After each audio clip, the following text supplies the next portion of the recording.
Hindi tumataas ang grocery bill mo dahil sa kasakiman ng korporasyon o paggastos ng gobyerno. Paano kung ang totoong dahilan ng pagtaas ng gastusin ay nasa libu-libong milya ang layo? Umabot sa rekord ang init sa bahagi ng Karagatang Pasipiko na nagresulta sa malaking pinsala sa ani ng kakao at kape sa mundo. Nalulugi ang mga magsasaka at apektado ng geopolitical na issue ang kape mo sa umaga.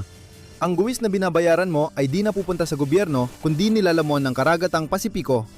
Kabanata 1, ang $12 na tsokolate bar. Ang El Nino noong 2023 at 2024 ay nagdulot ng matinding kaguluhan sa pandigdigang agrikultura pati abala sa supply ng kakao, kape at tubig. Ang presyo ng cocoa futures ay tumaas ng higit sa 150% mula Hunyo 2023 hanggang huling bahagi ng 2024 na umabot sa halos $12,200 kada imperial ton. Parang tumaas ng 5 beses ang presyo ng pilak sa loob ng isang taon. Itinuri na malakas ang El Nino na iyon at isa ito sa mga pangunahing dahilan kung bakit ang 2024 ang pinakamainit na taong naitala.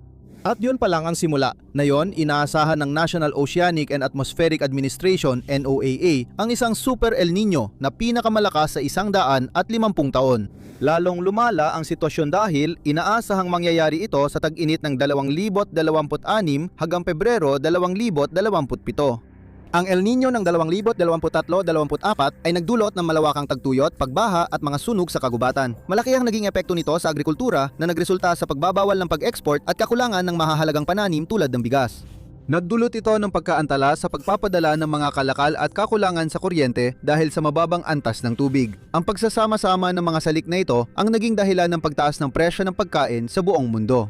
Talagang malakas ang El Nino na yon. Ngayon, isipin mo ang pinsalang idudulot ng Super El Nino. Isa itong fenomenong nagiging mas madalas at mas malakas. May ilang siyentipiko na nagbababala na baka nasa estado na tayo ng halos permanenteng El Nino. Inasahang tataas ang presyo ng pangunahing pananim dahil posibleng umabot ng 3 taon ang epekto ng pangyayari. Bumagsak ng 70% ang presyo ng kakao mula noong record na pagtaas ng El Nino noong 2024 pero ang presyo ng tsokolate ay hindi bumaba ni hindi man lang lumapit. Kung hindi dahil sa mga hakbang na ginawa ng mga gumagawa, malamang mas mahal pa ito kaysa sa kasalukuyan. Upang mapanatili ang presyo, napilitang magbenta ang mga gumagawa ng candy na mas maliliit na tsokolate bar sa parehong presyo.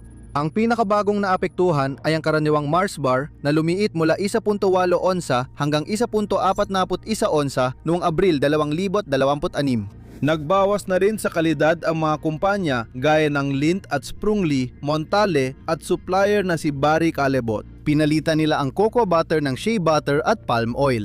May ilan na gumagamit ng yeast extract o mga alternatibo sa kakao na gawa sa inihaw na buto ng ubas at mirasol. Dahil sa El Nino, naging mas maliliit, mas mahal at hindi na gaanong lasang tsokolate ang mga tsokolate bar. Ngayon, tataas na naman ang presyo ng kakao at wala tayong magagawa. Nakasalalay sa El Nino ang iyong pananalapi. Totoo ang climate change at nararanasan mo ito tuwing nababayad ka. Hindi lang pananim ang apektado ng epekto nito. Kabanata 2, ang Panama Choke Point. Nagbunsod ang El Nino ng tagtuyot at pagbaba ng tubig sa mahalagang ruta ng pagpapadala. Nakita na ang mga palatandaan noong El Nino ng 2023-24 lalo na sa Panama Canal. Ang 51 milyang kanal ang pangunahing choke point ng kalakalan ng agrikultura ng Estados Unidos. Mga 14 hanggang 17% ng agrikultural na export ng US sa dami ay dumadaan sa kanal. Halos 40% ng kargamentong nakakontainer ng US ay dumadaan sa kanal, kaya mahalaga ito sa iyong gastusin sa grocery. Kasama rito ang maraming prutas, gulay, hilaw na sangkap gaya ng kakao at mga naprosesong pagkain. Ang abala sa kanal ay nakakaapekto sa supply chain. Sa huli, ikaw pa rin ang apektado. Noong 2023, nagpatupad ang autoridad ng Kanal ng Panama ng bagong regulasyon na 22 pwesto lang bawat araw para sa mga dumaraang barko. Inaasahan nila ang pagdami ng trapiko. Pagkatapos, dumating ang El Nino. Nagdulot ito ng matinding tagtuyot sa Gatun Lake, mahalagang bahagi ng kanal na nagbibigay ng tubig sa mga lock. Nagpapalabas ang kanal ng tubig mula sa lawa na katumbas ng 76 Olympic-sized pools tuwing may dumadaang barko. Dahil sa tagtuyot, bumaba ang tubig kaya konti lang ang barkong nakaraan. Noong Pebrero 2024, binago ng autoridad ang bilang sa 24 dahil sa hindi inaasahang pagulan, mas mababa pa rin ito sa karaniwang 36 hanggang 38 barko kada araw. Malaki ang epekto nito. Nagkaroon ng pila ng mga barko na patuloy na dumami. Sa isang punto noong Agosto, mahigit 160 barko ang naghihintay sa pila. May ilan na umatras at piniling magdagdag ng libu-libong milya, milyong dolyar at mas mahaba pang biyahe.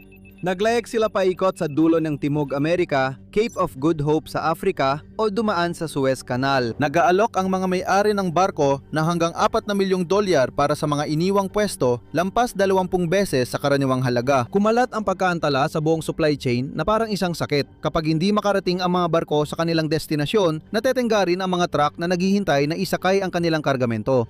Nagkaroon ng bottleneck dahil sa tagtuyot na nagdulot ng napakaraming kargamento, sapat upang punuin ang linya ng mga truck mula New York hanggang London. Lumampas pa sa Panama ang pinsalang ekonomiya nito. Ilang buwang nagkaroon ng abala. Sa Timog Amerika, umabot sa record low ang ilog Amazon at mga sanggay gaya ng Rio Negro. Naputol ang koneksyon ng mga komunidad at naparalisa ang lokal na ekonomiya. Noong Oktubre 2024, 8 buwan, matapos sumupa ang El Nino, bumagsak ang lalim ng Rio Negro sa 41.5 talampakan. Ito ang pinakamababaw na lalim mula na magsimula ang pagsukat noong 1902.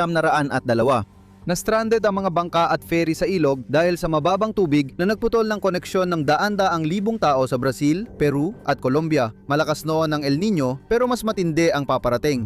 Kung kayang isara ng El Nino ang pinakamalagang kanal at pinakamalaking ilog sa mundo, paano pa kaya kung Super El Nino na? Kabanata 3 ang bitag ng enerhiya. Nasilayan natin ito noong 23 at 24 at pinakamalakas ang epekto nito sa Zambia. Ang bansang ito na walang baybayin ay kumukuha ng 85% ng kuryente mula sa hydroelectricity. Galing sa Kariba Dam ang malaking bahagi niyan. Ang Kariba North ang sentro ng hydroelectric network ng Zambia na gumagawa ng halos 1/4 ng kuryente ng bansa. Noon ganun din. Parehong tagtuyot ng El Nino ang tumama sa Panama at Kariba. Noong Setyembre 2024 nabawasan ng 70% ang produksyon ng Kariba North. Ang live storage ng lawa o ang tubig na ginagamit para sa paggawa ng kuryente ay bumaba na lang sa 3.6 na talampakan, isa sa pinakamababang antas sa kasaysayan. Pareho ring kalagayan ng ibang hydroelectric plant ng Zambia. Ang tubig na hanggang tuhod na lang ay mabilis na nagpalugmok sa bansa. Ang pangangailangan ng kuryente sa Zambia ay nasa 2,400 megawatts. Pero noong Setyembre, bumaba ang supply sa 900 megawatts, halos 60% na bawas.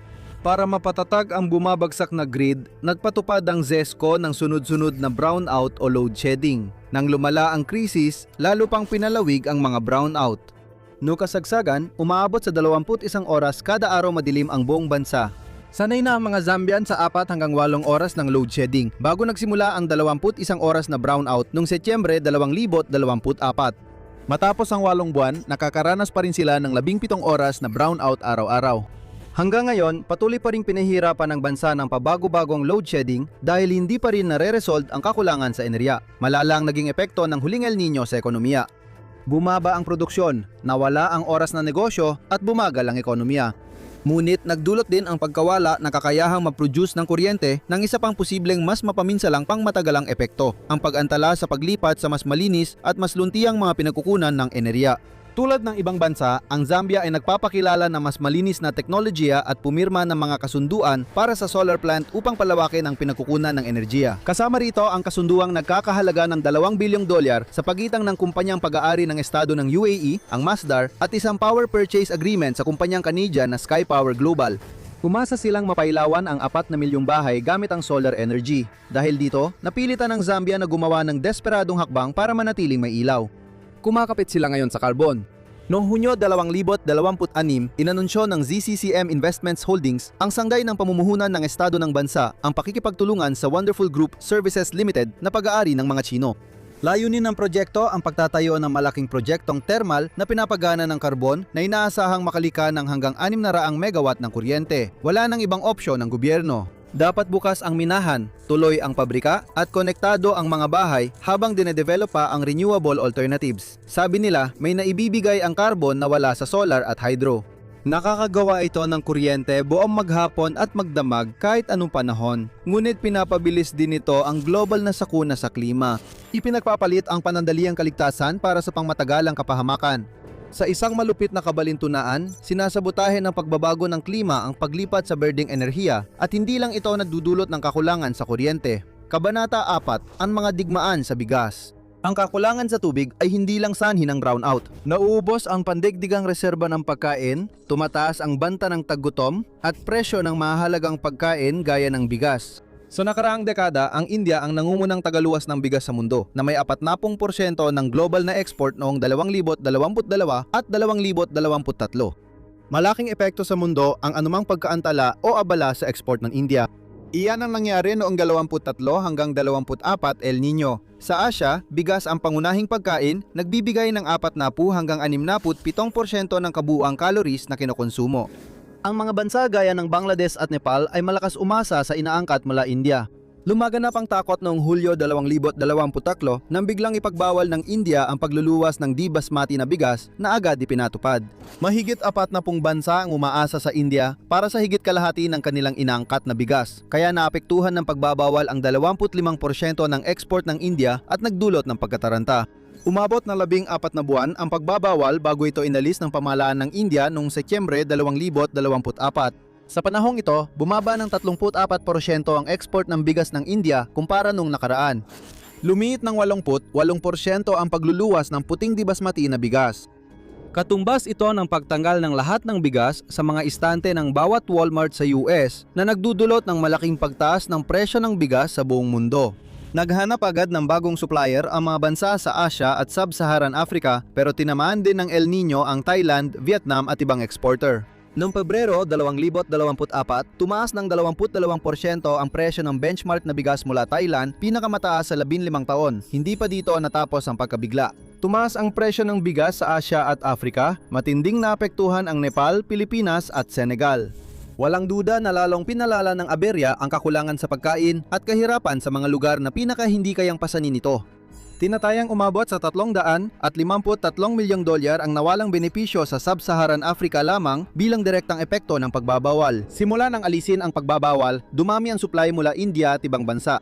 Nakatulong ito sa pagbabalik ng presyo sa normal bago muling tumama ang susunod na Super El Nino. Napatunayan ng India na kaya nitong itigil ang export kapag nanganganib ang supply sa bansa para mapanatiling matatag ang lokal na merkado. Hindi lang bigas, kundi pati mga pananim na nangangailangan ng maraming tubig tulad ng asukal, palm oil at bulak ay nanganganib din.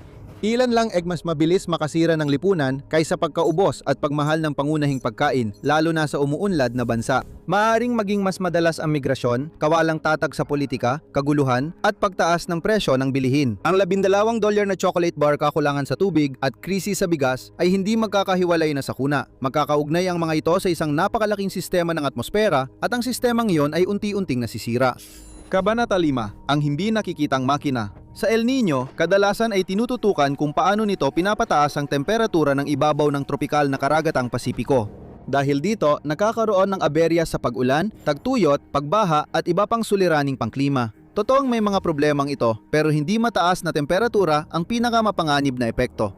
Sinasira ng El Nino ang pandigdigang makina ng ulan at maaring hindi masukat ang mga magiging epekto nito.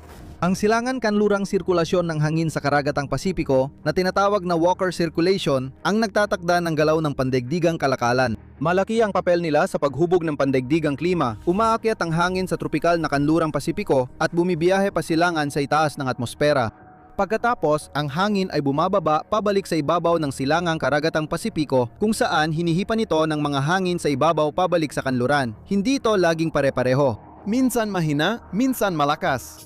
Kapag may El Nino, humihina ang Walker Circulation at humihina ang mga hanging silangan sa tropikal na Pasipiko.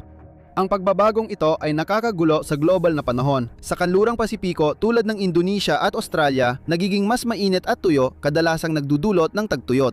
Kasabay nito, kabaliktaran ang nangyayari sa silangang Pasipiko, mas malakas na ulan at pagbaha sa Peru at Ecuador na nagdudulot ng matinding kawalan ng balanse. May mga rehiyong labis ang ulan at ang iba'y kulang na nagdudulot ng epekto sa produksyon ng pananim, panganib ng sakuna at kawalang tatag ng ekonomiya sa mundo. Apektado pati gastusin sa pagkain. Sa El Nino 2023-2024, umabot sa 29 hanggang 30 degrees Celsius ang pinakamataas na temperatura ng dagat, ikalima sa pinakamataas na naitala. Ngunit na yon, hindi kasing hinanang inaasahan ang Walker Circulation.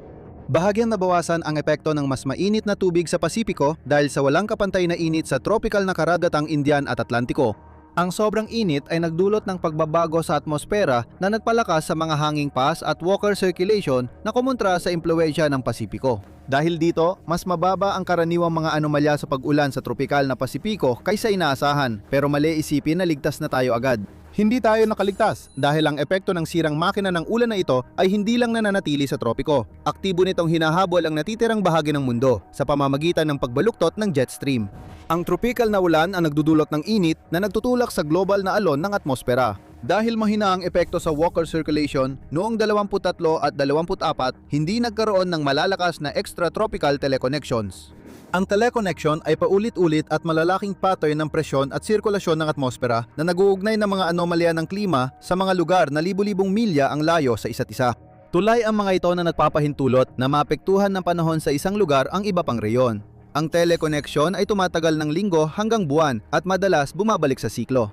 Iyan ang dahilan kung bakit napakahalaga ng mga ito para sa panapanahong pagtataya ng panahon. Sa pamamagitan ng pagmamanman sa mga pinagmumulan na reyon, maaaring mahulaan ng mga meteorologists ang panahon sa malalayong lugar ng pagtugon ilang buwan bago ito mangyari. Ginagawa nitong isang makapangyariang kasangkapan para sa paghahanda sa tagtuyot, pagbaha at matinding init. Nakakatulong din ito upang mapanatiling mababa ang mga presyo. Ang mahihinang telekoneksyon noong 2023-24 ay nagdulot ng tatlong hindi inasahang epekto.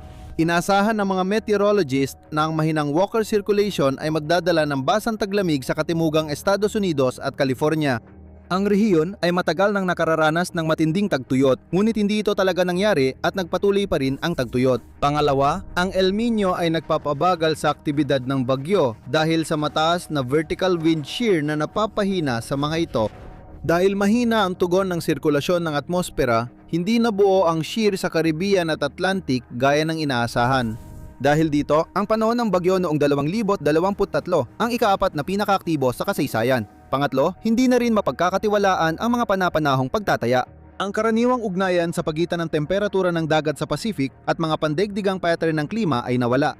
Kahit iba ang kilos ng El Nino sa inaasahan, malaki pa rin ang epekto nito dahil hindi lang tropiko at baybaying rehiyon ang apektado. Kabanata 6, ang pagbaluktot ng jet stream. Ang planeta ay isang malaki at magkakaugnay na sistema ng panahon, kaya umaabot saan man ang epekto ng El Nino. Sa US, binabago ng El Nino ang mga pattern ng panahon sa pamamagitan ng epekto nito sa Rossby waves, isang mahalagang planetaryong sistema ng panahon. Tinatawag ding planetaryong alon, isang uri ito ng alon na inersyal na likas sa umiikot na likido. Makikita ang mga ito sa atmosfera at karadatan ng daigdig at iba pang planeta dahil sa pag-ikot nito. Ang Rossby waves ay malalaking pattern sa atmosfera at karagatan na humuhubog sa pandaigdigang panahon at gumagabay sa pressure system at jet stream. Sa dagat, gumagalaw sila sa pagitan ng mainit na ibabaw at malamig na lalim. Ginagambala ng El Nino ang buong sistemang ito. Inililipat nito ang pangunahing pinagmumulan ng enerhiya ng atmosfera, ang Rossby wave source, mula kanlurang Pasipiko patungong gitna o silangang Pasipiko. Sa panahon ng El Nino, ang mainit na temperatura ng tubig sa ibabaw ng dagat sa gitna at silangang Pasipiko ay nadudulot ng matinding pag-akyat ng hangin sa atmosfera at malakas na pagulan. Dahil dito, napipilit ang kumalat ang hangin sa mataas na bahagi ng atmosfera na nagdudulot ng tinatawag na upper tropospheric divergence. Kapag natipag-ugnayan ang daloy ng hangin sa pag-ikot ng mundo at umiiral na pattern, nabubuo ang malakas na Rossby wave source. Ang pinagmumulan ay nagsisilbing panimulang baril na nagpapalabas ng nakatigil na Rossby wave train na sumasabay sa jet stream papuntang gitnang latitude sa hilagang silangan. Sa US, madalas itong nagdudulot ng matagalang low pressure system sa Gulf of Alaska na pangunahing katangian ng mga taglamig ng El Nino. Nagiging tuyo sa kanlurang Canada at hilagang US habang ang mga bagyo at malamig na hangin ay napupunta sa katimugang US. Walang niebe sa Midwest. Malalakas na hindi pangkaraniwang bagyo sa California, na yon alam mo na kung bakit. Pero hindi lang ito nakakaapekto sa US. Dahil sa mga malalayong ugnayan sa klima, nararamdaman ang mga epekto nito sa buong mundo. Maaring umabot sa stratosphere ang malalakas na wave train at pahinain ang polar vortex. Maaaring bumaba kalaunan ang pagkakagambalang yon na nagdudulot ng biglang pag-init ng atmosfera at madalas ay mas malamig na mga taglamig sa Europa. Kasabay nito, ang parehong sistema ay pwedeng magdulot ng matinding init sa Sahel, Africa. Sa madaling salita, walang lugar ang ligtas at dahil ang mga Rossby wave ay maaring manatili sa isang lugar, maaari nilang ipirmi ang mga sistema ng panahon. Nagiging sanhi ito ng matagalang matitinding kondisyon, karaniwang tagtuyot sa ilalim ng matagal na mataas na presyon o pagbaha dahil sa matagal na mababang presyon, at ang patuloy na hindi pangkaraniwang lagay ng panahon ay nauwi lang sa isang bagay, mas mataas na presyo sa pamimili. Maaring iniisip mo, buti na lang at tuwing ilang taon lang dumarating ang El Nino at pansamantala lang epekto nito. Sa kasamaang palad, yun na ang pinakamagandang senaryo. Pinaka-nakakatakot dito, papasok na tayo sa permanenteng El Nino kung saan humihina ang pag-angat ng malamig na tubig sa ilalim ng karagatang Pasipiko. Mas mainit na ngayon ang malamig na taon kumpara sa mainit na taon noong dekada 80 at mabilis tumitindi ang trend na ito. Kabanata 7, ang pagkamatay ng siklo. Sa kabila ng lahat ng kaguluhang idinulot at patuloy na dinudulot nito, ang El Nino ng 2023-2024 ay mas banayad kaysa sa inaasahan. Kahit ganon, ang pandaigdigang temperatura ng ibabaw ng dagat noong 2023 at 2024 ay lumampas sa mga naitala noong 1900 at 1997, 1900 at 1978 Super El Nino ng 0.2 hanggang 0.3 degrees Celsius sa karaniwan sa buong ibabaw ng karagatan. Para mailagay sa tamang pananaw ang pandaigdigang pag-init ng karagatan, ang mga karagatan ay sumisipsip ng enerhiyang katumbas ng 5 bombang nuklear sa Hiroshima bawat segundo. Ramdam pa rin ng mundo ang epekto ng huling El Nino at ang natitirang init ay mas nakapaminsala kaysa sa mismong kaguluhan nito. Narito na ang El Nino ngayon at inaasang ito ng pinakamalakas mula pa noong dekada 1870. Pero bago pa man tayo magkaroon ng pagkakataong makabawi mula roon o sa mga epekto nito, darating na agad ang susunod na El Nino at pagkatapos ay ang kasunod pa. Kaya lalong hindi tiyak ang ginhawa sa gastos mo sa grocery at kuryente. Malaki ang posibilidad na dumami at lumala pa ang kakulangan sa pagkain at bigla ang pagkantala ng supply. Ganon din ang kaguluhang pampolitika at mga sigalot. Ngunit may isa pang salik na dulot ng El Nino na malaki rin ang ambag sa pagtaas ng presyo ng lahat ng produkto at serbisyo. Ang makabagong mundo ay nagiging hindi na maaaring saklawin ng seguro. Kabanata 8, probisyon sa siguro. Ang epekto ng El Nino sa mga ugnayang pangklima sa malalayang lugar ay nagpapataas ng global premium sa siguro dahil sa hindi mahulaan, sabay-sabay at malawakang matitinding lagay ng panahon na hindi kayang tugunan ng tradisyonal na risk model at naubos ang reinsurance capital. Ang isang Super El Nino ay isang pangyayaring kayang makaapekto sa mga panganib sa iba't ibang lugar, uri ng sakuna at linya ng negosyo. Ang mga posibleng epekto nito ay mahirap kung hindi man imposibleng hulaan. Para sa mga insurer, ito ang pinakamasamang bangungot. Ang mga padron ng El Nino ay maaring sabay-sabay na magdulot ng pagkalugi mula sa baha sa isang reyon, mga claim dahil sa tagtuyot sa iba, at pagkakalantad sa sunog sa kagubatan sa iba pang lugar. Ibig sabihin, mas maraming claim at mataas ang gasto sa reinsurance. Nakakabahala ito sa US dahil marami sa mga nasa mga lugar na madalas bahayin ay kulang ang insurance. Hindi kasi ito kasama sa karaniwang siguro ng may-ari ng bahay. Siguro alam mo na ang patutunguhan nito, mas mataas na premium para sa lahat. Bukod sa inflation, ipapasa sa mamimili ang mas mataas na premium na magpapataas lalo ng presyo. Wala na ang dating normal, binura na ng El Nino. Ito na ang bagong normal, kaya mas mabuting masanay na lang tayo. Kahit ano mangyari, tayo pa rin ang laging nagbabayad ng mas mahal. Dito nagiging komplikado ang pag-unawa, tatalakayin natin ang inflation, bakit hindi na lang manatiling pareho ang mga presyo? Panoorin mo ang video na ito.